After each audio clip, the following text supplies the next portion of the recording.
Operation Fortune was meant to reach theaters in spring of 2022 but was delayed. I suppose you can blame Russia. Why Russia? Well, first it was due to an illness going around at the time. Perhaps you heard of it. But then the war in Ukraine started. You see, the movie contains Ukrainian gangsters, and the producers were concerned people would find it insensitive, so blame the Russians. I'm descended from Russians.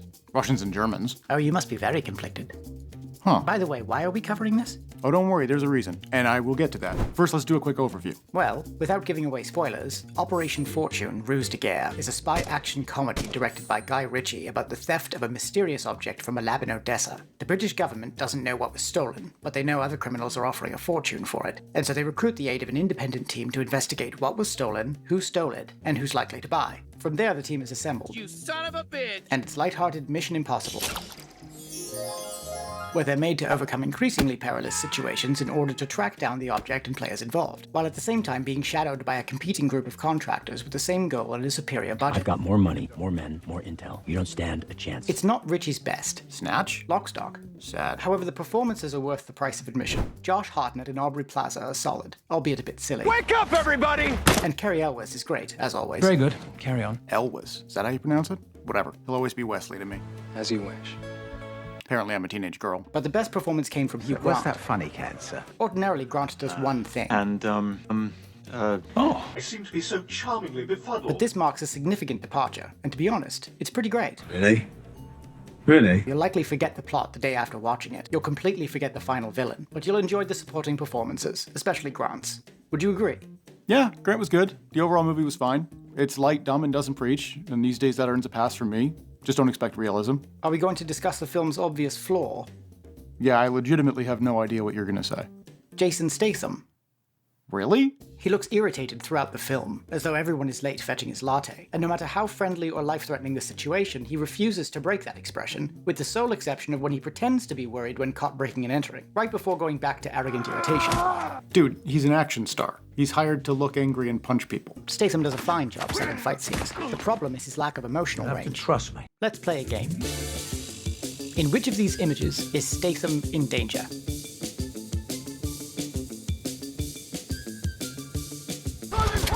Kill him! I'm going on holiday.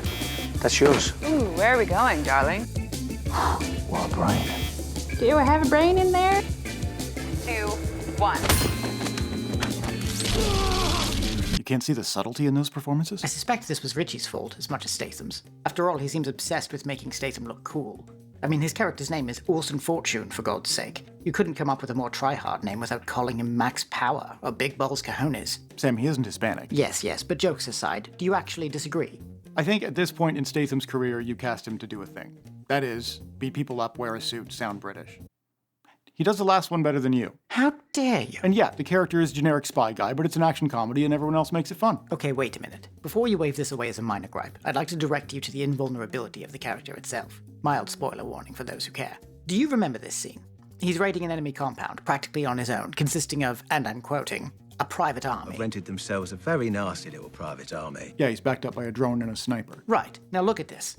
That vehicle is a Can-Am Maverick X RS Turbo RR. How the hell do you know that? It's 4.19 meters long. Here, that puts in 20.95 meters from the guard in the front and at least 23 meters from the one in the back. Feet. Please, Sam. This channel speaks American. Fine, 75 feet. Both guards are shot dead by Fortune with a pistol, one-handed, while his other hand steers and his vehicle is still slowing. Do you understand how absurd that is? 2 kill shots from 2 bullets in under 2 seconds at 75 feet while in motion, and he doesn't even acknowledge his luck. Yeah, it's an action movie. Really? Really?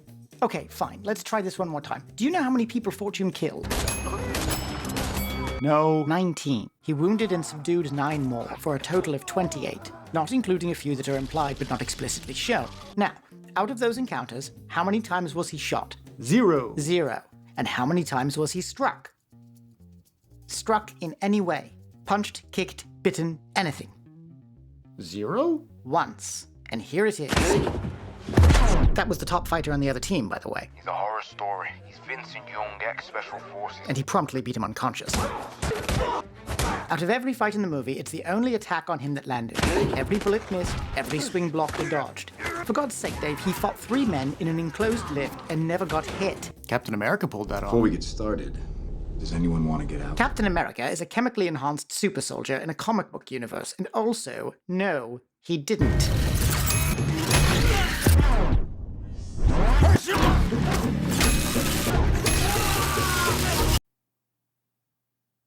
You're nitpicking. Oh, you This episode is brought to you by Guerre Stew. Guerre Stew is made with only the finest of ingredients, harvested straight from the ancient foothills of California by sun-kissed virgins and holy men during their vow of silence. Once mixed together at our fair trade organic free-range factory, Guerre Stew never needs heating, as it's always the perfect temperature, right out the can.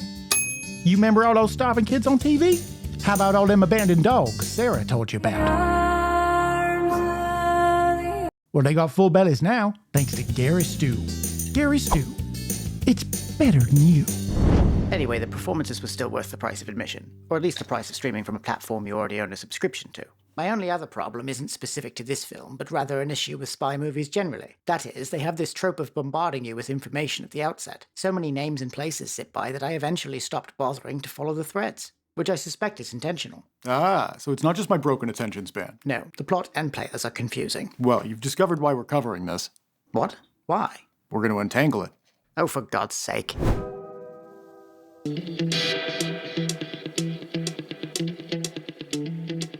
We start at Odessa, the lab, where a group of men steal a briefcase containing a newly developed artificial intelligence. Side note, by the way, but does Guy Ritchie think an advanced AI is the kind of thing you could put in a briefcase? I don't know, you're in a radio. What's that like? Fair point. We then zip to London, where Wesley is being briefed, and they're calling the briefcase the Handle. The Handle. Presumably because briefcases have handles. Wesley immediately flies to Morocco, where we're introduced to Orson Fortune. I'm on holiday. Boo. Orson wants John Welch on his team, a hacker he's worked with before. But John's working for Mike now, who heads another team and is also the villain. In John's place is Sarah Fidel, who used to work for Mike until he abandoned her in Beirut. Mike, consistent with his character, abandoned her in Beirut. And so she meets Orson in Madrid. I'm already lost. Along with J.J. Davies, played by Bugsy Malone? Is that the actor's name? He's a rapper. Oh. Okay, so our team needs to track a bagman at the Madrid airport, a retired professor named Donald Baker. Backer? Yeah, because he's carrying a hard drive. Bagman, coming in on a flight with a hard drive. Okay, help me out. What's on the drive? They don't know. What's on the drive? We don't know. What do you mean they don't know? How is this related to the AI briefcase stolen in Odessa? They don't know that either. Then how do they know to follow him? Like, how is this guy connected? They don't say. Wait, really? My head hurts. It's fine, never mind. Sam, we can do this. Okay. Okay, so they grab the bagman and he has a heart attack. He has a heart condition. As he's dying, he says they took his wife hostage. They have my wife. I'll kill her. A lady I'll call Mrs. Baker. Backer. Whatever. He begs Wesley to deliver the hard drive in his place so they don't kill her. Save my wife! Before that, they clone the drive and realize it's scrambled and useless without a key. We still don't know how any of this relates to the handle. So Wesley decides to deliver the drive in Backer's place to see who picks it up. Did they save Mrs. Backer? They couldn't care less. Oh. Once delivered, the drive is picked up by Ben Harris. He's the lawyer/consigliere to Greg Simmons, a billionaire arms dealer played by Hugh Grant. Make it stop. Greg is hosting a charity event in Cannes. Cannes? It's to raise money for orphans of war. And they go to Cannes. No, they go to LA. Oh God, that's right. Because Danny Francesco is in LA. He's an actor Greg likes, so they recruit him for the team to help them infiltrate Greg's charity event in Cannes. Cannes. The Orphans of War charity. Yeah, that's it. It's on a yacht, and Mike's team's there too. How did Mike know to go there? Someone tipped him off. Someone is feeding Mike information. Did we ever find out who? Biotech billionaires. Oh, right. We'll get to them. Anyway, Fortune's inspired to go to his house and hack his computer. From the computer, they find out the Ukrainians are going to Turkey to do the deal. Wrong. Huh? They don't find anything on the computer but a signed agreement. It's like the deal's all agreed to on their side, and there's an escrow account linked. The agreement doesn't even say what it's for. They're selling. We still don't know. How is it an agreement if it doesn't say what it's for? It isn't. That's impossible and stupid. Wait, do criminals make written agreements for stolen goods? What do you think? Okay, back up. All they find on the Ukrainians' computer is an impossible agreement. Yes. Then how do they know to go to Turkey after that? Because they intercept a call from Greg Simmons' phone. Hello? They hacked it at the charity event on the yacht. Oh yeah. Okay, but then why do they take 10 minutes to have Fortune break into the Ukrainians' place? You're asking me? Forget it. They intercept a call from Greg's phone. Yes, from Kasim Amari, a man with the Turkish government. Hello? Qasim? He says the Ukrainians are heading to Antalya to do the deal. Right, and the team tracks Kasim there, while Sarah tracks Greg. I think that's the last place in person we're introduced to. Ah, thank God. Aside from the buyers of the AI, Trent Mitchell and Arnold Anderson, the biotech billionaires at the charity event on the yacht, and the ones secretly working with Mike. Trent and Arnold. The trio of villains, yes. The rest of the movie's straightforward. Of course, we're about an hour in at this point, which is a bit late to be introducing people, but whatever. Alexander and the Ukrainians stole the AI and were selling it to the biotech guys, with Simmons acting as the middleman. That's pretty much it. Mike colludes with the tech guys before the deal to swoop in and steal it for them at the last moment for a cheaper price, but Simmons threatens the tech guys' families and gets paid I would anyway. have thought it was obvious that I'd have some kind of insurance. And I do. Are we done? Well, Fortune goes to the tech billionaire's compound to steal back the AI, but I can't add it to the itinerary because they never mentioned where it is. Oh, and they travel to Qatar to say goodbye. Bringing us to a total of 21,700 miles traveled. Yay. Which is, fun fact, about 3,200 miles short of a full trip around the Earth. Or if you're truly enlightened, right off the edge of the disk. You remember how it ends, right? The final showdown between Fortune and Mike?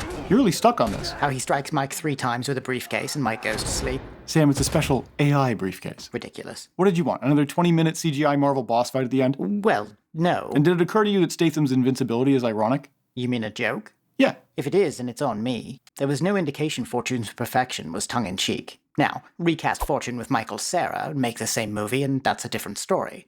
That would be either terrible or amazing. Both, probably. Oh, what are you gonna do? Shoot me with your gun?